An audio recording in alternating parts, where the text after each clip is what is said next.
Hyundai is recalling more than 135,000 Santa Fe SUVs due to a manufacturing defect. The defect could cause electrical fires in certain crashes. What if the SUVs everyone thought would dominate 2025 are actually collapsing right in front of us? From luxury models gathering dust on dealership lots, to once reliable family favorites now suffering from brutal reliability scores, shifting buyer preferences, and rising repair costs, this year has exposed some shocking losers. And a few big names on this list will surprise you. So let's count down 12 SUVs that are failing miserably in 2025, and why so many drivers are walking away from them. Number 12. Jaguar F-Pace. The Jaguar F-Pace was supposed to be the SUV that saved Jaguar. A sleek design, a strong badge, and a luxury feel. On paper, it had everything. But in 2025, this SUV is stuck at the bottom of the market, and dealers can't move them even with aggressive discounts. The biggest reason? Buyers simply don't trust Jaguar's long-term reliability anymore. And with so many other luxury options offering smoother ownership and better tech, the F-Pace is being pushed to the back of the line. Let's start with the biggest issue: maintenance and repair costs. Even routine visits can feel like premium events you never asked for. Parts are expensive, labor is expensive, and most owners say downtime is far longer than they expected. When a luxury SUV becomes known for unexpected headaches, older and mature buyers back away instantly. That's exactly what's happening in 2025. Then there's the interior and tech situation. It still looks premium, but the F-Pace's technology hasn't aged well. The infotainment can feel laggy, software updates have been inconsistent, and the overall driving experience doesn't stand out the way it used to. Compare that to BMW, Lexus, or even Genesis, brands constantly refreshing their systems, and the Jaguar starts feeling dated fast. Buyers today want tech that works flawlessly, not tech that frustrates them. Another reason for its decline? Fuel economy and powertrain options. Competitors are offering hybrid and electric alternatives with lower running costs. Jaguar does offer a performance punch, but that's not what most SUV shoppers want anymore. They want reliability, efficiency, and comfort. Three areas where the F-Pace is failing to compete in 2025. Add on the resale value problem. Used F-Paces have been dropping in price faster than many rivals. When word gets out that a luxury SUV won't hold value, new customers disappear. No one wants to pay top dollar for something that will lose thousands more than the competition. Lastly, Jaguar's brand presence in the US is shrinking. With fewer buyers walking into showrooms, fewer people even consider the F-Pace. It's a spiral. Lower demand leads to higher incentives, which leads to weaker perceived value, which leads to even lower demand. In 2025, all of these factors collide, making the Jaguar F-Pace one of the worst-performing SUVs of the year. And a surprising start to this list. Number 11. Maserati Grecale. The Maserati Grecale arrived with bold claims: Italian styling, high-end performance, and a driving experience that was supposed to outshine German rivals. But in 2025, the Grecale is struggling badly, and the reasons are piling up faster than dealers can clear the inventory. The biggest problem? It's a luxury SUV priced like royalty, but delivering an ownership experience that feels anything but luxurious. The first issue buyers point out is unpredictable reliability. Maserati has tried hard to modernize its lineup, but the Grecale still carries the reputation of being high maintenance, complex, and expensive to keep running. Owners have reported electrical gremlins, sensor failures, and technology glitches that show up far too early in the vehicle's life. And when something goes wrong, repairs can feel like a financial gut punch. Then there's the interior versus price mismatch. Yes, the cabin looks stylish, but many buyers feel the materials and build quality don't match the six-figure pricing you see with well-equipped trims. When customers compare it to a Mercedes GLC, BMW X3, or Lexus RX, they quickly realize those options offer smoother tech, quieter cabins, and more polished quality for less money. And that's enough to make them walk right past the Maserati badge. Another problem is dealer network and service experience. Maserati simply doesn't have the widespread, streamlined support that established luxury brands offer. This becomes a real issue for buyers who want quick service, loaner cars, and convenient maintenance options. When owning a luxury SUV becomes a chore, demand collapses. Performance is another mixed bag. The Grekel is quick, yes, but many reviewers say it doesn't deliver that signature Maserati driving soul. In a segment filled with sporty SUVs, the Grecale doesn't stand out the way it needs to. Meanwhile, competitors are offering hybrid and electric versions that cut running costs dramatically, while the Grekel stays thirsty and expensive to fuel. Resale value has also been disappointing. Luxury SUVs already depreciate fast, but Maserati models have historically dropped harder than most, and the Grecale is following that trend. Once word spreads that a pricey SUV won't hold value, new buyers hesitate immediately. What's left is an SUV that looks good, sounds good, and promises a lot, but struggles to deliver the consistency, refinement, and ownership comfort that 2025 buyers expect. As a result, the Maserati Grecale is sitting on dealership lots far longer than its rivals, earning its place on this list. Number 10. Volvo XC90. The Volvo XC90 has been a respected family luxury SUV for years, but 2025 has not been kind to it. Once praised for its clean Scandinavian design, comfort, and safety leadership, it's now slipping fast as competitors move ahead with fresher features, stronger hybrid systems, and better long-term reliability. The XC90 isn't a bad SUV, it's just outdated, overpriced, and overshadowed in a market changing faster than Volvo can keep up. The biggest issue is aging technology and design. The current XC90 generation has been around for nearly a decade, and it's starting to show rivals like BMW, Mercedes, Lexus, and even Genesis offer interiors that feel more modern, more premium, and far more advanced. Buyers stepping into an XC90 today often feel like they're entering a luxury SUV from years ago, not something that should be commanding premium prices in 2025. Then there's the powertrain problem. While Volvo's mild hybrid and plug-in hybrid systems sounded impressive a few years back, today they're lagging behind newer hybrid setups. In competing models deliver better fuel economy, smoother performance, and fewer long-term concerns. Meanwhile, XC90 owners have raised concerns about battery replacement costs, software glitches, and expensive maintenance tied to the hybrid components. Another issue is interior durability.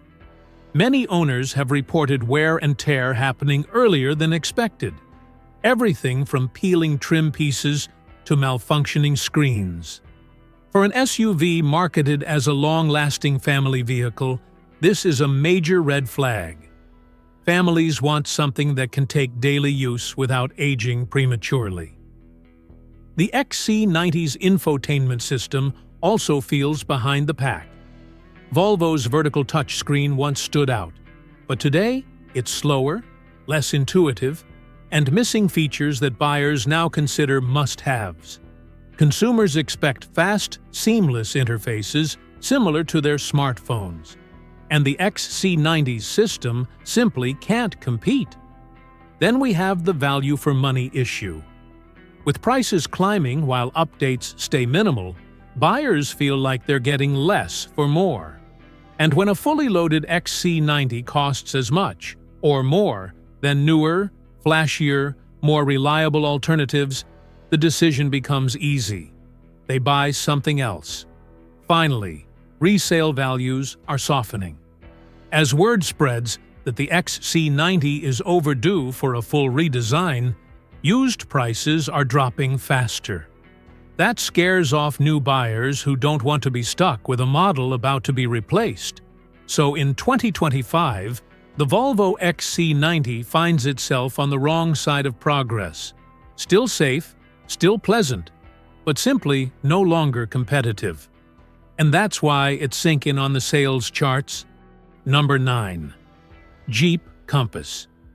The Jeep Compass has always lived in a strange space, marketed as a rugged SUV with premium touches, yet built on a platform that struggles to deliver either true off-road ability or long-term refinement. In 2025, the Compass is falling harder than ever, and the reasons are showing up clearly in both sales charts and owner feedback. The biggest issue is value, or rather, the lack of it. The Compass costs as much as many better-equipped compact SUVs, yet offers less power, less cargo space, and fewer features compared to the competition. When buyers look at the Compass next to a Honda CR-V, Toyota RAV4, Hyundai Tucson, or even a Mazda CX-5, it becomes very hard to justify the price. It's simply not delivering enough for what it costs. Reliability has been another major drag. Owners have reported everything from electrical problems to coolant leaks to transmission hesitation. These are not minor annoyances. These are confidence-destroying problems. And in 2025, when buyers prioritize long-term peace of mind, the Compass struggles to inspire trust. The interior also falls short. While Jeep tried to modernize the cabin with nicer screens and better materials, the overall fit and finish still feel behind the competition. Many rivals offer more upscale designs, quieter cabins, and smoother driving experiences, qualities that mature buyers especially look for. Meanwhile, the Compass has noticeable road noise, stiff ride quality, and inconsistent build quality across trims. Then there's the performance problem. The Compass is powered by engines that simply don't feel strong enough for real-world driving, especially on highways.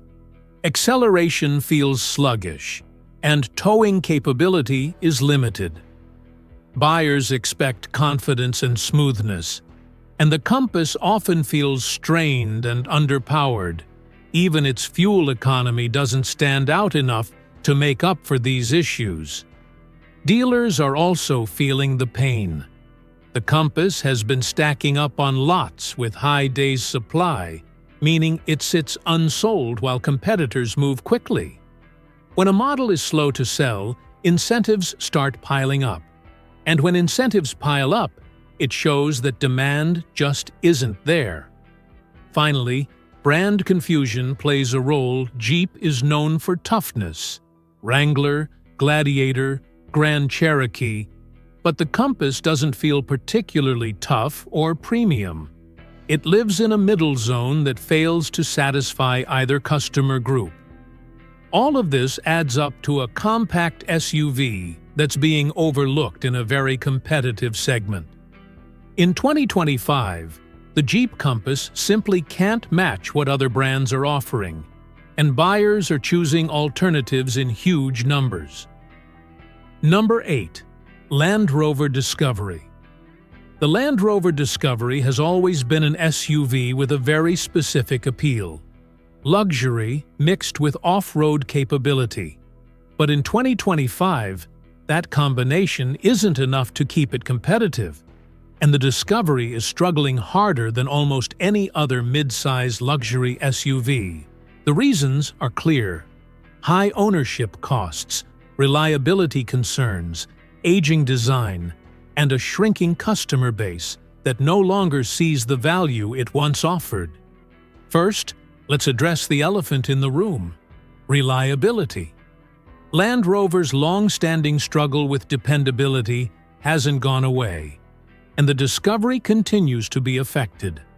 Owners frequently report electrical issues, suspension failures, sensor malfunctions, and infotainment problems, things that luxury buyers simply don't tolerate anymore.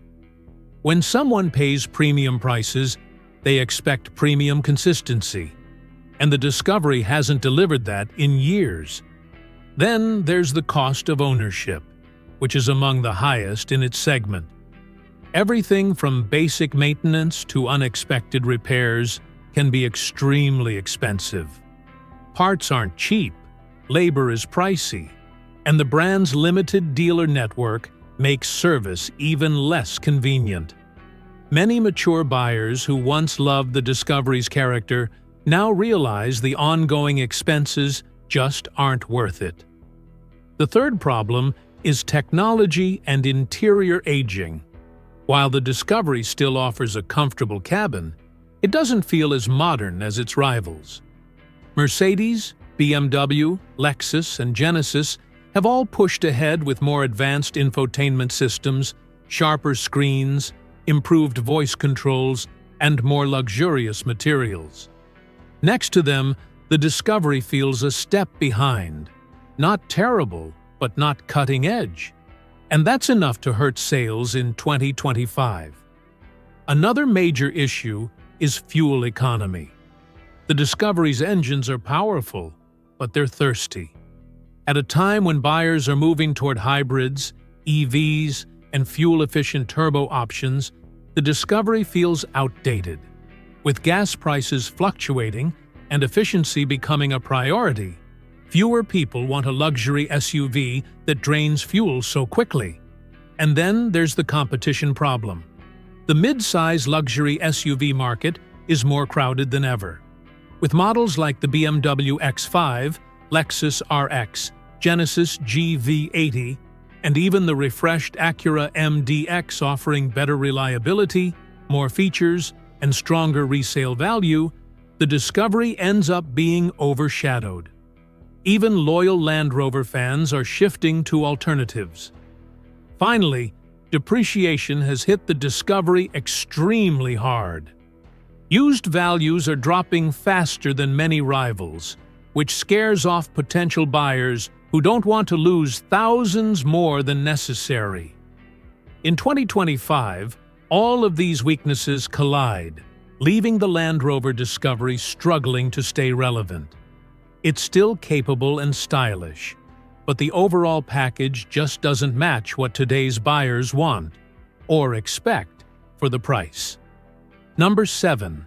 Nissan Armada. The Nissan Armada was once a solid choice for families needing space, power, and towing capability. But 2025 has exposed how out of sync it is with today's SUV market. Instead of evolving, the Armada has stayed stuck in the past, and buyers are walking away as better, smarter, more efficient full-size SUVs take over. Dealers have been reporting slow movement, heavy incentives, and rising inventory levels, all pointing to one clear conclusion: the Armada just isn't competitive anymore. The biggest issue is its aging design. The current generation of the Armada feels old both inside and out. While competitors like the Chevy Tahoe, Ford Expedition, and even the Toyota Sequoia have been refreshed or completely redesigned, the Armada still leans heavily on an outdated platform. Step inside, and you'll notice technology and layout choices that feel years behind modern standards. Then there's the fuel economy problem, which is massive. The Armada's V8 delivers plenty of power, but it also drinks fuel at a rate that most full-size SUV buyers can't justify in 2025. With fuel prices fluctuating and more buyers prioritizing efficiency, the Armada's poor mileage stands out as one of the worst in its class. Meanwhile, rivals are offering turbocharged engines, hybrids, and more efficient drivetrains that dramatically cut running costs. The third big issue is handling and ride comfort. The Armada is built on a truck-style platform, and it drives like one: heavy, floaty, and sometimes rough on uneven roads. This worked a decade ago when buyers didn't expect much refinement from large SUVs, but now people expect smoother rides, sharper steering, and more precise handling. The Armada hasn't kept up with those expectations. Its infotainment system and interior tech also feel dated. The interface isn't as intuitive, the graphics look old, and features that competitors include as standard often cost extra, if they're available at all. In the age of big touchscreens, seamless smartphone integration, and lightning-fast interfaces, the Armada feels outmatched. Another growing issue is resale value. Since newer SUVs from rival brands offer more modern designs and powertrains, used Armadas are dropping in value quickly. Buyers who research before buying, and most older consumers do, immediately notice this depreciation trend. Lastly, competition is crushing the Armada. The Tahoe and Yukon are more modern and feel more premium. The Expedition offers better efficiency and a smoother driving experience, and the new Sequoia delivers hybrid power that outperforms the Armada's V8 on every meaningful metric. Put all of this together, and it's easy to see why the Nissan Armada is failing hard in 2025. It's not a bad SUV, it's simply outdated in a segment that's moving faster than ever. Number 6. Hyundai Santa Fe. The Hyundai Santa Fe has been a crowd pleaser for years, known for value, comfort, and practicality. But the 2025 model year has taken a sharp turn. The radical redesign, while bold and attention-grabbing, has split buyers right down the middle. Some love the boxy retro styling, but a large percentage of traditional Santa Fe shoppers are simply walking away, and that's causing sales to fall far below Hyundai's expectations. The first major problem is the design shift. Hyundai went from a smooth, rounded family SUV to something that looks like a blend of a Defender, a Telluride, and a concept truck. While younger buyers might find it interesting, the core Santa Fe audience, families and older drivers, wanted familiarity and refinement. Many feel the new look is too aggressive, too angular, and too far removed from what made the Santa Fe appealing in the first place. Then there's the pricing issue. Hyundai pushed the Santa Fe upmarket with this redesign, especially in higher trims. But with those higher prices comes a challenge. The Santa Fe is now competing directly with the Kia Telluride, Honda Pilot, Mazda CX-90, and Toyota Highlander, vehicles that have stronger reputations for long-term reliability and higher resale value. When buyers compare them side by side, the Santa Fe often loses the battle on brand confidence and perceived durability. The ride quality and performance have also been points of criticism.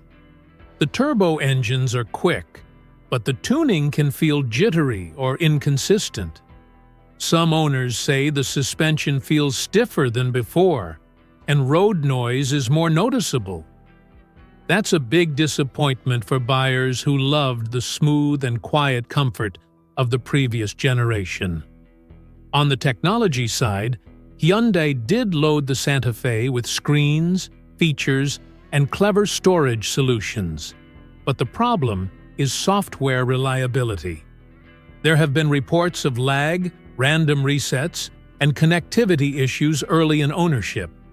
And for a buyer who prioritizes simplicity and smooth operation, this becomes a reason to avoid the new model entirely. Another unexpected issue is size confusion. The new Santa Fe is larger and boxier, almost crossing into Palisade territory. Some buyers feel it's too bulky, while others think it doesn't offer enough space to justify the bigger footprint. It ends up in an awkward middle zone. Not compact enough, not spacious enough. Finally, resale value is becoming a concern. Because the new design is polarizing, used car projections show softer demand in the future.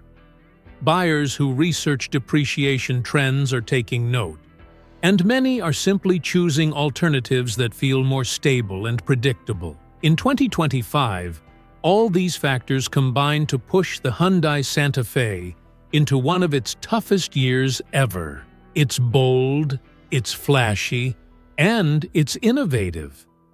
But it's also struggling with the people who used to be its most loyal buyers. Number 5. Jeep Grand Cherokee. The Jeep Grand Cherokee has long been one of the most trusted names in the SUV world, known for capability, comfort, and a strong heritage. But 2025 has turned into a surprisingly tough year for this once dominant model. Sales have slowed, inventory is stacking up, and even loyal Jeep fans are hesitating before buying one. The Grand Cherokee's issues aren't about one big failure. It's a combination of small problems that add up to a major decline. The first major issue is pricing. The Grand Cherokee has become significantly more expensive over the past few years, especially in the higher trims. Buyers who walk into showrooms expecting the value Jeep used to offer now find themselves staring at mid-size SUVs priced like luxury models. When people compare the cost to what they get, many simply conclude that the Grand Cherokee doesn't justify the premium anymore. The second problem is powertrain complexity, especially with the new 4xe plug-in hybrid versions. While the technology is impressive, buyers report concerns about long-term battery durability and expensive repair costs. Many shoppers in 2025 still feel uncertain about plug-in hybrid maintenance, charging needs, and resale value. And for those who just want a reliable traditional SUV, the new setups can feel overwhelming.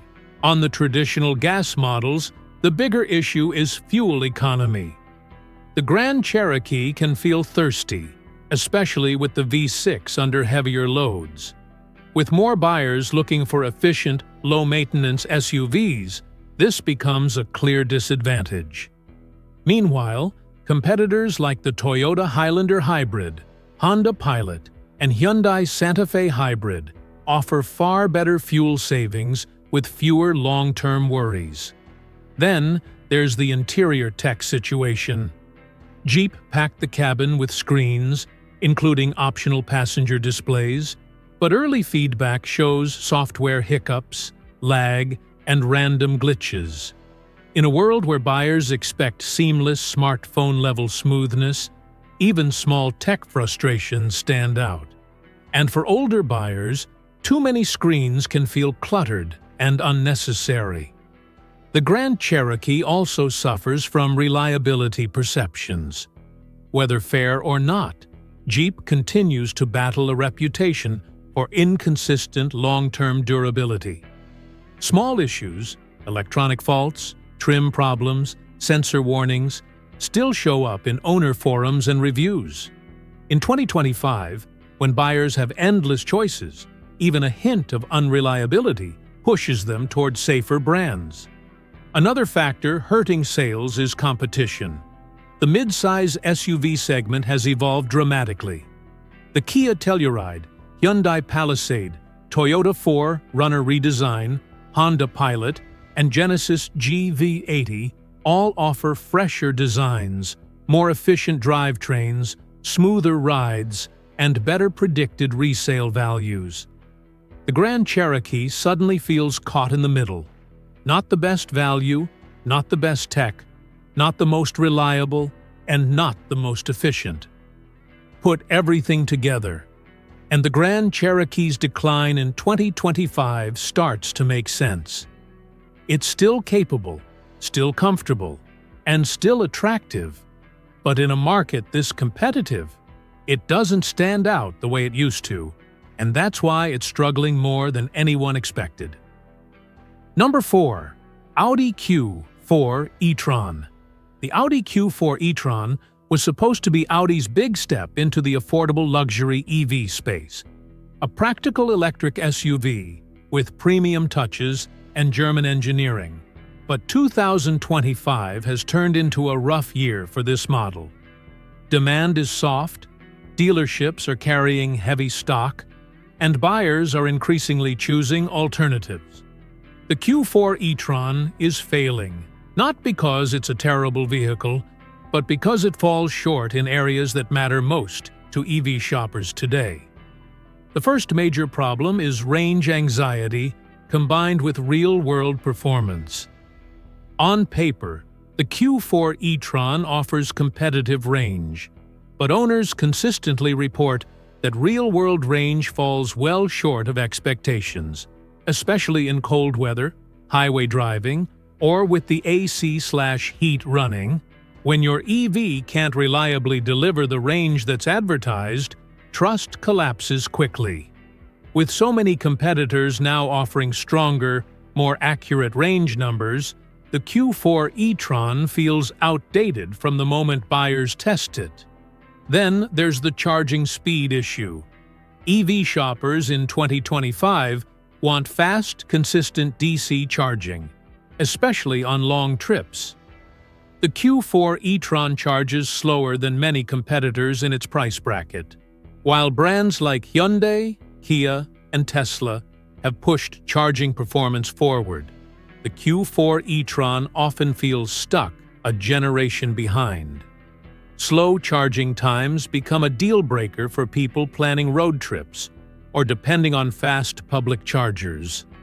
The next big issue is interior ergonomics and tech frustration.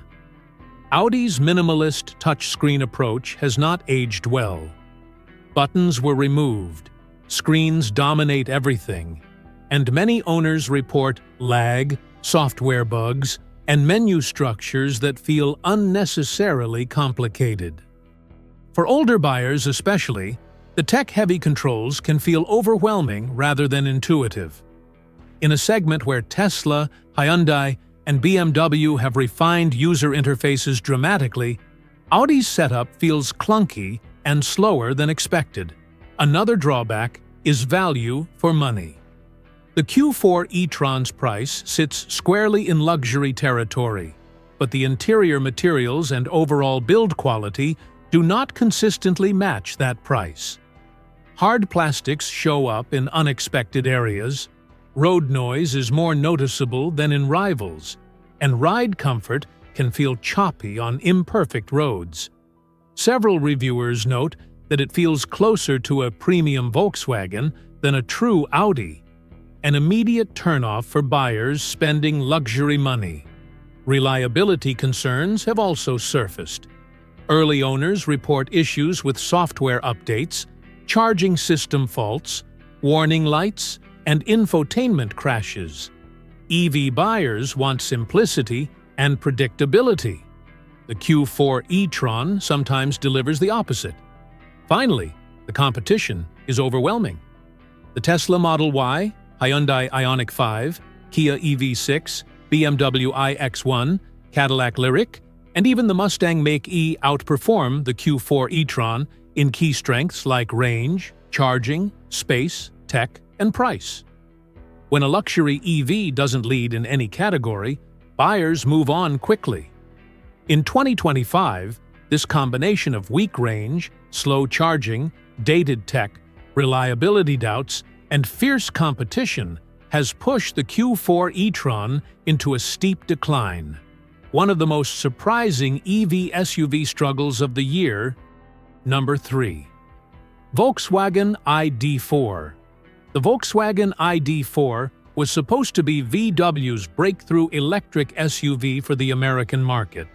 Affordable, practical, and positioned as a mainstream EV for everyday families. But 2025 has turned into one of its toughest years yet. Sales have slowed dramatically, inventory keeps building up, and many early adopters are warning new buyers to stay away. The ID.4's problems aren't minor. They strike at the heart of what EV shoppers care about most. The first and biggest issue is software reliability, which has become the ID.4's defining weakness. VW's software platform has been criticized since launch, and despite multiple updates, owners still report laggy screens, frozen displays, slow boot times, glitchy menus, and sudden system restarts. For an electric SUV where nearly every function runs through the central screen, unreliable software becomes a daily frustration. When buyers compare this to the butter-smooth interfaces from Tesla, Hyundai, or Kia, the ID.4 immediately drops to the bottom of the list. Then comes the charging performance problem. Although the ID.4 can theoretically hit decent charging speeds, real-world results often fall short. Owners report inconsistent charging rates, slow ramp-up times, and performance that varies wildly depending on temperature. In 2025, when competitors offer ultra-fast 350 kilowatt charging or at least consistent mid-tier speeds, the ID.4's unpredictability feels outdated and inconvenient. Another major issue is range in real-world conditions. The advertised numbers look fine on paper, but in everyday driving, especially on highways or in colder climates, the ID.4 loses range faster than many buyers expect. This makes planning even short road trips stressful. EV shoppers value accuracy and predictability, and the ID.4 doesn't deliver enough of either. Interior quality is another sticking point. While the cabin looks modern, build quality varies heavily. Some owners report rattles, loose panels, and premature wear on interior materials. The minimalist control layout, combined with the removal of physical buttons, has been criticized for being confusing, not intuitive. For many older buyers, the touch-only approach feels distracting and hard to use on the move. On top of that, the ID.4 faces stiff competition. The Tesla Model Y continues to dominate. The Hyundai Ioniq 5 and Kia EV6 offer better tech and charging performance, and newer entries like the Chevrolet Equinox EV undercut the ID.4 on price while offering more features. In such a crowded and fast-evolving segment, being just average is no longer enough. Finally, the ID.4 struggles with resale value. Used prices have dropped faster than expected as supply increases and demand plateaus. Buyers who research long-term ownership costs quickly realize they may lose more money with the ID.4 than with other EVs. All these factors, glitchy tech, inconsistent charging, weak real-world range, interior issues, and heavy competition, have combined to push the Volkswagen ID.4 into one of its worst years yet. It's not a bad SUV, but in 2025, it's simply outclassed at almost every level. Number 2. Nissan Murano. The Nissan Murano has been around for years as a comfortable, stylish crossover that appealed to buyers who wanted something smoother and more premium feeling than the typical mid-size SUV. But in 2025, the Murano is struggling harder than almost any competitor. Even with its full redesign, demand is shockingly low. Inventory is piling up, and the model is losing its place in a segment that has evolved far faster than the Murano has. The biggest issue hurting the Murano is its outdated powertrain strategy. While nearly every rival now offers turbocharged engines, hybrids, or both, the Murano still relies on an aging V6 that may be smooth but is far from efficient. Buyers today want better mileage, lower running costs, and future-proof technology. The Murano's engine feels like a relic in a world where hybrids dominate the mid-size SUV segment. Then, there's the interior and design problem. Nissan updated the styling, but the redesign didn't define the Murano strongly enough.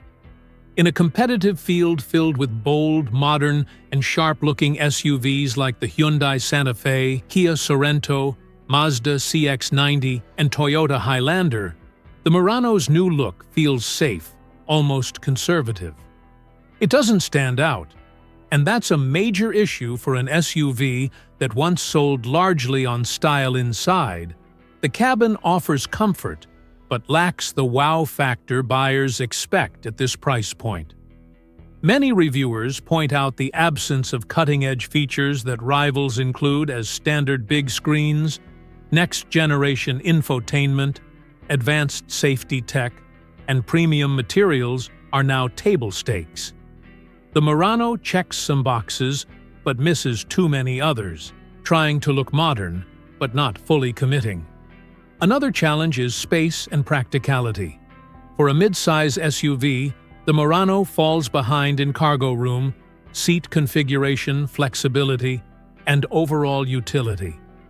Families looking for versatility often choose SUVs like the Pilot, Telluride, or Highlander instead. The Murano appeals more to individuals or couples, but that's a shrinking audience in this segment. Resale value is also taking a hit. As buyers shift toward hybrid options and more modern platforms, the Murano's long-term depreciation outlook has worsened. With used values dropping faster than many competitors, new buyers hesitate to commit. Lastly, the Murano suffers from brand position confusion. Nissan has refreshed nearly every model in its lineup, pushing innovation in areas like the Rogue and Pathfinder. But the Murano hasn't carved out a clear identity. It's not the most efficient, not the most stylish, not the most practical, and not the most technologically advanced. In a crowded market, a vehicle needs a strong hook, something the Murano lacks in 2025. All of this leads to one conclusion. The Nissan Murano isn't meeting the expectations of today's SUV buyers. It's comfortable, pleasant, and familiar. But in a rapidly evolving segment, buyers want more. And the Murano isn't delivering it. Number 1. Kia EV6. The Kia EV6 stormed into the EV market with huge momentum. Sleek styling, fast charging, great performance, and a futuristic cabin. For a while, it looked like one of the strongest challengers to Tesla. But in 2025, things have changed dramatically. The EV6 is now one of the slowest-moving electric SUVs on dealer lots, and inventory has climbed to worrying levels. The reasons behind its decline reveal just how fast the EV landscape is shifting. The first major issue is pricing creep. Over the past couple of years, the EV6 has gotten noticeably more expensive, especially in higher trims. What started as a reasonably priced, high-value EV now sits in premium territory. Yet it doesn't always feel premium enough to justify the cost. Buyers comparing it to the Tesla Model Y, Hyundai Ioniq 5, or even a discounted Mustang Mach-E See those models offering similar or better features at lower prices. The EV6 has simply priced itself out of its sweet spot. The second problem is range versus real-world expectations. While the EV6 boasts strong official range numbers, many owners report that the real-world efficiency fluctuates more than expected. Cold weather, highway speeds, and accessory usage all hit the EV6 harder than some of its rivals. In 2025, buyers want dependability, not numbers that vary widely day to day. Then there's the interior practicality issue.